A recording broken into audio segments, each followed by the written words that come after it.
guys again. I'm here to read chapter 24 of Wish, and I've been informed that I'm supposed to let you know that this is with permission by the publisher, and that publisher is from New York. Farrar Straus Giroux has given me permission to share this chapter 24 of Wish. The week after Jackie left, I started vacation Bible school at Rocky Creek Baptist Church. I told Bertha I didn't want to go, but she kept telling me how much I was going to love it. I went to vacation Bible school every summer when I was a girl, she said. I loved everything about it, the games, the crafts, the songs. She went on to tell me about making a bird feeder by putting peanut butter on a pine cone and rolling it in bird seed. And lanyards. I must have made about 100 lanyards. She laughed and shook her head. And macrame chains. I love those. And, she said, Howard and all those kids from Sunday school will be there. So I finally said okay. But then the day before I was supposed to go, Bertha came home with a lunchbox covered with ponies and rainbows. I can't believe I let you take your lunch to school in an ugly old paper bag, she said. I can't take that, I said. Bertha's smile faded. Oh, she said, okay. I could tell I'd hurt her feelings, but there was no way I could take that lunchbox. Bertha snatched it off the kitchen counter and stuck it way up on the top shelf of the cupboard. I don't know what I was thinking, she said. That thing is just plumb silly. So she put my lunch in a brown paper bag, and off I went to vacation Bible school. We sat in a circle in the shade and listened to Miss Rhonda tell us how much fun we were going to have. Even though we knew each other from Sunday school, she said, first, I'd like for each of y'all to tell us your name and then 3 fun facts about yourself. Right away, I thought about my first day of school in Colby and that getting to know you paper. But this time when it was my turn, instead of saying I like soccer, ballet, and fighting, I said, I have a dog named Wishbone. My sister works at the Waffle House. My Aunt Bertha has 7 cats. We spent the morning making paper mache bowls and singing a song about Moses in the bulrushes. When it was time for lunch, I got my brown paper bag and sat next to Audrey Mitchell. I'd made up my mind I was going to be more like Jackie from now on, cool and confident, making friends right and left. But before I could think up something to say to Audrey, Howard plopped down next to me. Burl wrote Jackie a letter, he said. What for? He shrugged. Lenny snatched it right out of his hand and they got in a fight. Burl chased him around the house, cussing, and broke a lamp. He lifted the corner of his sandwich and examined the bologna and mustard inside. Did Burl get the letter back? I asked. Howard flattened his sandwich between the palms of his hands.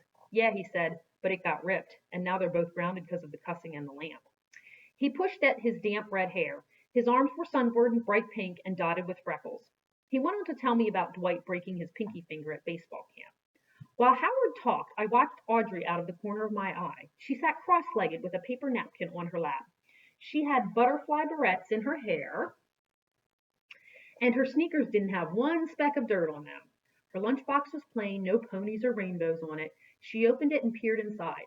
Then she took out a plastic bag full of grapes, something wrapped in foil, and a folded up piece of paper. I scooted a little closer to her and pretended like I was listening to Howard while she opened the paper. It was a note with big swirly handwriting. When she put it down on the grass next to her grapes, I squinted at it, trying to read it. And Cotton had 2 ticks on him, Howard was saying, so Mama made him strip down naked right there in the yard.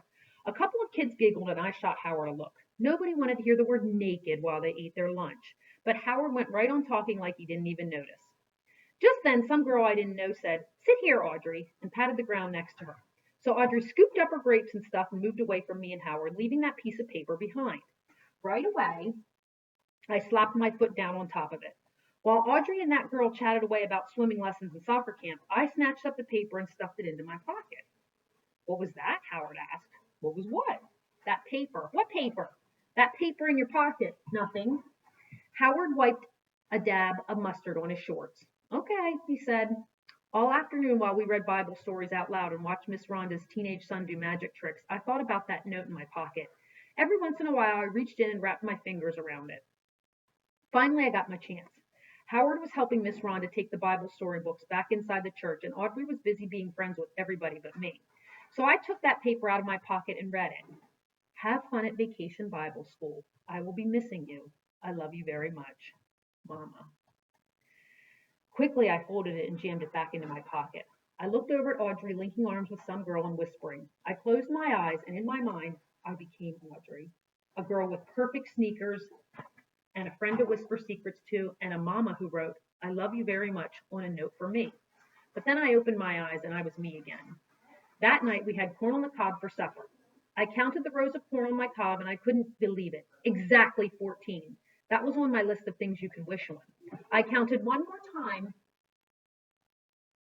to make sure, and then I closed my eyes and made my wish. Oh, I almost forgot, Bertha said, jumping up from the table. She took something off the counter and handed it to me. A lunchbox. A plain lunchbox with no ponies or rainbows. She lifted her eyebrows and said, What do you think? Better?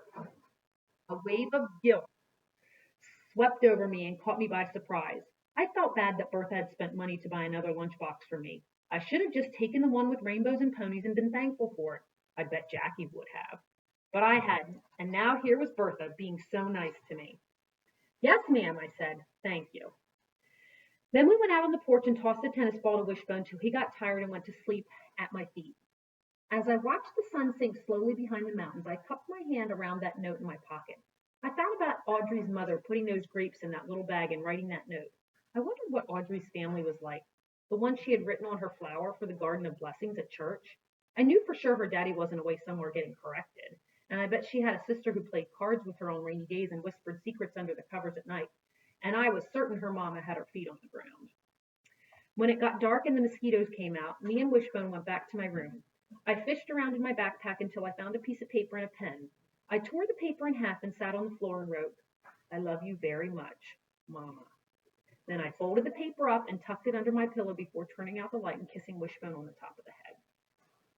Oh, that's the end of chapter 24. 25 tomorrow.